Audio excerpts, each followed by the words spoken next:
हाँ भाई, तो अब आ गए हम लोग बहुत दिनों के बाद एक एनालिसिस की वीडियो पर। और एक चीज़ मैं आपको बताऊँ, ये जब भी ज़्यादा वॉर वगैरह कुछ अनाउंस करते हैं ये लोग, वो हमेशा सैटरडे सैटरडे को होता है, वीकेंड्स पर। और जब भी ये लोग बंद करने वाले होते हैं वॉर को, ये वीकेंड्स पे होता है। क्यों? क्योंकि इनकी जो पोजीशंस होती है, ये रिटेल ट्रेडर्स कभी भी कैच ना कर सके। रिटेलर्स हमेशा, जो बड़े बड़े इंस्टीट्यूशंस होते हैं, उनकी positions opening and closing weekends पर होती है, जो डिलीवरी होती है। ठीक है। अब आज का दिन देखो, ईरान की तरफ से आ गया है कि वो अटैक नहीं करेगा। मतलब ये यूएई है, ये ईरान है, ये मल्टीपल जीसीसी कंट्रीज है। ठीक है। ईरान कहता है कि इनके पास जो यूएसए के बेसिस है, यहाँ यहाँ यहाँ यहाँ यहाँ जहाँ पर भी है, ईरान उनको अटैक कर रहा है। ठीक है, बेसिस को। और ये कंट्रीज, इनके जो बेसिस है और ये जो खुद जो सॉवरेन कंट्रीज है, ये डिफेंड कर रही है अपने आप को। ठीक है। अब आज के दिन ईरान ने बोला सॉरी, सॉरी। ठीक है, कि अब इसके बाद में मैं अटैक नहीं करूंगा जब तक यहाँ से कोई अटैक ना हो जाए। भाई, ये चीज़ तू पहले क्यों नहीं बोला? या फिर ये जो अनाउंसमेंट ट्रंप ने या उस दिन किया था लास्ट वीकेंड को, कि Trump is going to attack Iran, और ट्रंप या इसराइल दोनों मिलकर, ये लोग वीकेंड के टाइम पर नहीं करते। ये लोग करते हैं, सॉरी, वीकडेज पर नहीं करते, ये लोग करते हैं वीकेंड्स पर। ठीक है, ताकि जो आने वाला मंडे मार्केट ओपन हो, उसमें लोगों की धज्जियां उड़ जाए। सारे के सारे स्टॉप लॉसेस और क्या कहते हैं, पेंडिंग ऑर्डर्स वगैरह ऐसे हिट हो कि फिर उसके बाद में एग्जिट करने का टाइम ही ना मिले। ठीक है। सो समटाइम्स इस वजह से मैं वीकेंड्स पर ट्रेड होल्ड करना, आई डोंट फाइंड इट, उसको उर्दू में कहते हैं मुनासिब, मुनासिब नहीं समझता हूँ मैं। ठीक है। अब हम लोग क्या कर रहे हैं ना, कि देख रहे हैं कि कहाँ है हम लोग बेसिकली। हम एक इस 1 आवर कैंडल पे, अगर मैं 1 आवर टाइम फ्रेम पर अगर मैं देखूँ, 1 आवर या 4 आवर या डेली, जिस पर भी देखूँ मैं, तो हम लोग एक बड़े रेंज के अंदर एक छोटा रेंज हम लोगों ने क्रिएट किया है। ठीक है। यहाँ पर एक हायर टाइम फ्रेम रेंज है। अह, ये रहा, ये एक हायर टाइम फ्रेम का रेंज है। ओके। मेरा माउस थोड़ा, यार, माउस पे अटैक होना चाहिए। अगर मैं हायर टाइम फ्रेम पर जाऊँ, 4 आवर टाइम फ्रेम पर, तो ये देख रहे हो आप, इसका आना जाना, यहाँ से कई लोगों को लिक्विडेट करना, फिर यहाँ से भी जितने लोग लॉन्ग थे उनको लिक्विडेट करना, और फिर रेंज में आ जाना। फिर यहाँ पर क्या हुआ, यहाँ पर भी यही छोटा हिसाब बना, यहाँ से प्राइस ऊपर गया, लोगों को लगा कि भाई बस ऊपर जाने वाला है। अचानक से वॉर डिक्लेयर हो गया, प्राइस नीचे गिर गया। आप सोचो, यहाँ पर वॉर डिक्लेयर होने के बाद प्राइस ऊपर गया, गैप अप होकर ऊपर ओपन हुआ, and then started to fall. अब ये वापस से रेंज कर रहा है। ठीक है। इसका मतलब क्या है कि हमारे पास में यहाँ ऊपर, ठीक है, बहुत पैसा है। मतलब बहुत सारा पैसा यहाँ है, बहुत सारा पैसा यहाँ है। अब मार्केट क्या करेगा? अगर मार्केट को ऊपर जाना है, तो मार्केट डायरेक्टली तो ऊपर जा नहीं सकता है। सही है। क्योंकि जब यहाँ था, फॉर एग्जांपल मार्केट यहाँ था, तो यहाँ से डायरेक्टली तो ऊपर नहीं जाएगा, सबके सब पैसे बनाएंगे। उसको होना था थोड़ा सा क्रैश। ठीक है। यहाँ से एनएफपी आया। एनएफपी, आपको पता होगा, अगर मैं क्वार्टरली थ्योरी फॉलो करता हूँ, तो एनएफपी न्यूज़ से पहले पहले एक छोटा सा 90 मिनट साइकिल डाइवर्जेंस बना था, जो कि it was a mark that price is gonna go higher on Friday. ठीक है।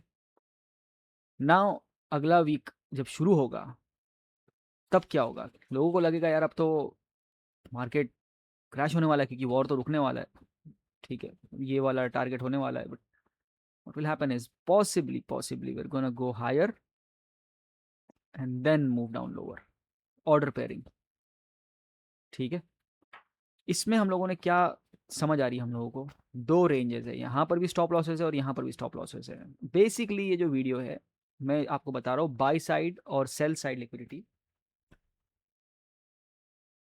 By side and sell side liquidity कैसे जनरेट होती है। इन दोनों के जनरेशन के लिए आपको बेसिकली स्विंग पॉइंट्स चाहिए, स्विंग हाइज एंड स्विंग लोज, ठीक है।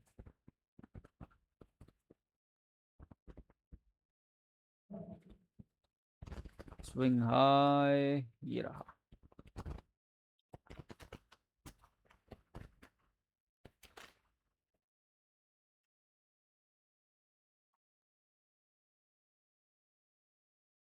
ये जो स्विंग पॉइंट्स है इसके बिना कहीं पर भी स्टॉप लॉसेस लोग लगा नहीं सकते। क्यों? क्योंकि सपोज करो यहाँ पर किसी ने अगर बाय किया हो, ठीक है,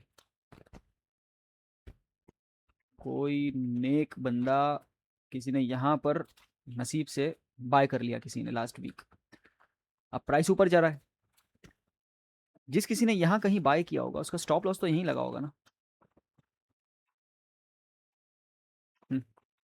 यहाँ पर स्टॉप लॉसेस हो गए। और जो लोग ब्रेकआउट ट्रेडिंग करते हैं, जो लोगों को ट्रेडिंग करने का शौक है, जो लोग ब्रेकआउट में ट्रेड करते हैं, अब उन लोगों का क्या सोचना है कि अगर प्राइस नीचे आता है और यहाँ से ब्रेक होता है तो मैं यहाँ पर अपना सेल ऑर्डर लगा दूंगा ताकि मैं कंटिन्यूसली ट्रेड कर सकूँ। और ऑलरेडी जिसका स्टॉप लॉस है वहाँ पर, यहाँ से अगर बाय ऑर्डर है, अगर वो स्टॉप लॉस हिट होगा तो वो इन्वर्सली सेल ऑर्डर बन जाएगा। That's why this is the, ये जो साइड होता है नीचे वाला, इसे सेल साइड लिक्विडिटी कहा जाता है, ठीक है, क्योंकि यहाँ पर ऑर्डर पेयरिंग सेल साइड की तरफ होती है। ऑपोजिट अगर बरअक्स मैं बताऊँ तो वो यहाँ पर है। अब कुछ मुझ जैसे बेवकूफ़ क्या करते हैं कि सेल नहीं करते यहाँ पर, अगर सेल कर भी देते तो यहीं स्टॉप लॉस लगा देते, ठीक है, स्टॉप लॉस यहाँ लगा दिया है। और कुछ मुझ जैसे अगेन बेवकूफ़ सोचते हैं कि अगर प्राइस ऊपर चला गया यहाँ से, ठीक है, अब नीचे नहीं आने वाला, इसके बाद ब्रेकआउट हो गया, एक बार अच्छे से ब्रेकआउट मिल गया, यहाँ पर एक अच्छी प्यारी सी एकदम लबालब कैंडल बन गई, बिल्कुल तरी वाली कैंडल, ठीक है, नॉन वेजिटेरियन कैंडल यहाँ पे अगर बन गई, इसके बाद में क्या होगा, प्राइस यहाँ से थोड़ा रिवर्स होगा, रिट्रेस होगा वापस से इस लेवल पर, और मैं यहाँ से अपना बाय ऑर्डर लगाकर बाय करूँगा। इसको कहा जाता है बाय साइड लिक्विडिटी। और ये जो सेल साइड के ऑर्डर्स है, यहाँ पर जिसने भी सेलिंग की होगी इतने एरिया में, प्राइस नीचे आ गया, उसने स्टॉप लॉस अपना यहाँ फिट कर दिया, सेल ऑर्डर्स ऑलरेडी चल रहे हैं, पेंडिंग ऑर्डर उसका स्टॉप लॉस है, पेंडिंग ऑर्डर उसका सेल साइड से हटकर बाय साइड बन जाएगा। तो ये हो गई बाय साइड लिक्विडिटी जो हमारे सामने अब इस तरीके से पेश आ रही है। ये देखो गोल्ड में जितने लोगों ने यहाँ पर बाइंग की होगी, यहाँ पर सबसे पहला स्टॉप लॉस का जो एरिया है वो ये है, दूसरा जो स्टॉप लॉस का एरिया था वो ये था, जो कि हिट हो चुका है। आप देखो ये हिट हो चुका है यहाँ पर, ठीक है। आई डोंट थिंक ये जगह पर प्राइस को आने की ज़रूरत है। उसी तरीके से यहाँ पर इसके ऊपर कई लोगों ने जिसने भी यहाँ पर सेल किया होगा, ठीक है, जिस किसी ने भी यहाँ पर सेल किया होगा उसका स्टॉप लॉस यहाँ लगा होगा ना ऑब्वियसली, इस हाई पर, या फिर यहीं कहीं पर होगा, ज़्यादा से ज़्यादा एक स्टैंडर्ड डिविएशन, दो स्टैंडर्ड डिविएशन। अब कुछ लोगों ने क्या किया होगा कि अपने स्टॉप लॉसेस को इन हाइज के ऊपर लगाया होगा, यहाँ पर ये जो लेवल बन गया ये इंड्यूसमेंट लेवल बन गया अब, ठीक है। उन लोगों ने देखा कि प्राइस यहाँ से रिवर्स हो रहा है तो स्टॉप लॉस फिर उन्होंने यहाँ फिट कर दिया, इंस्टेड ऑफ इस हाई के उन्होंने स्टॉप लॉस यहाँ फिट कर दिया। कई लोग देख रहे हैं कि अपना जैसे प्राइस यहाँ था, ठीक है, अब प्राइस यहाँ मूव हो चुका है, यहाँ बाय कर लिया, प्राइस आगे मूव हो गया, तो मैंने यहाँ पर अपना स्टॉप लॉस या यहाँ पर अपना स्टॉप लॉस लगा दिया, ये जगह स्टॉप लॉस की बन गई, ये हो गई, क्या हो गई, ये सेल साइड लिक्विडिटी। मार्केट क्या करता है, कभी भी बाय साइड और सेल साइड लिक्विडिटी के अब उसमें जाते हैं, यहाँ पर हो गई sell side, sell side cap by side capture हो गया, सेल साइड की बारी है, सेल साइड कैप्चर हो गया। अब यहाँ पर और एक रेंज बन गया, अभी यहाँ पर फेयर वैल्यू गैप भी है, यहाँ पर हमारा बाय साइड है, यहाँ पर हमारा सेल साइड है, ठीक है। अब हम लोग दोनों के बीच में फंसे हुए, यहाँ पर इन दोनों में से जहां पर भी जिस किसी भी एरिया को पहले टैप किया जाएगा उसका अपोजिंग रेंज हमेशा अटैक होगा। अगर हम लोग इस लॉजिक के साथ में प्राइस को देखेंगे तो आपको समझ में आएगा कि चार्ट किस तरीके से अपना क्लीन रखा जा सकता है। क्लीन चार्ट रखने का फ़ायदा ये होता है कि आपको जो लेवल्स है, इंपॉर्टेंट लेवल्स है, वो समझ में आते हैं आपको, ठीक है। अगर मैं डेली टाइम फ्रेम पर जाऊँ तो आप देखो हम लोग ऑलरेडी एक फेयर वैल्यू गैप में यार how to reach a fair value gap यहाँ पर, ठीक है। एक मेजर डेली कैंडल बनी, हमेशा ये जो मेजर डेली कैंडल बनती है इसके बाद में कुछ ना कुछ इस तरीके का मूव आता है कि प्राइस ये जो है ये सेलिंग कैंडल आपको लग रही है, बट यहाँ पर बाइंग हुई है बहुत ज़्यादा, इस एरिया में बहुत ज़्यादा बाइंग हुई है, ठीक है। बाइंग हुई मतलब एल्गोरिदम ने प्राइस को थोड़ा सा ऊपर पुश किया है, ज़्यादा नहीं, थोड़ा सा ऊपर पुश किया है ताकि लोग रेंज बाउंड हो जाए। रेंज बाउंड मतलब ना बाइंग बायस बने या सेलिंग बायस बने, ठीक है। So next week what I am expecting is price to move higher even further. अगर हम लोग ओपन भी करते हैं कुछ इस तरीके से, आप देख रहे हो कि ये कैंडल किस तरीके की बनी है, और यहाँ पर बिल्कुल क्लीन कट हाईज यहाँ पर इजीली टैपेबल है। और मंथ अभी शुरू हुआ है, और मंथ के शुरू होते ही मंथ की कैंडल देखो किस तरीके से ओपन हुई है। ओपन ही कहाँ हुई है, ये कैंडल जो फरवरी की कैंडल थी वो यहाँ क्लोज हुई है। मार्च की कैंडल कितना ऊपर ओपन हुई है, and then we are currently in the lower side of the wick, ठीक है। इसके आगे हम लोग देखेंगे अगले वीडियो में, तब तक के बने रहो। बाय साइड और सेल साइड हमेशा next year sorry last week, last month, previous day high और लो, प्रीवियस मंथ हाई और लो, प्रीवियस वीक हाई और लो पर ही हमेशा मिलती है। इवन प्रीवियस सेशंस पे भी आपको सेल साइड और बाय साइड लिक्विडिटी मिलती है।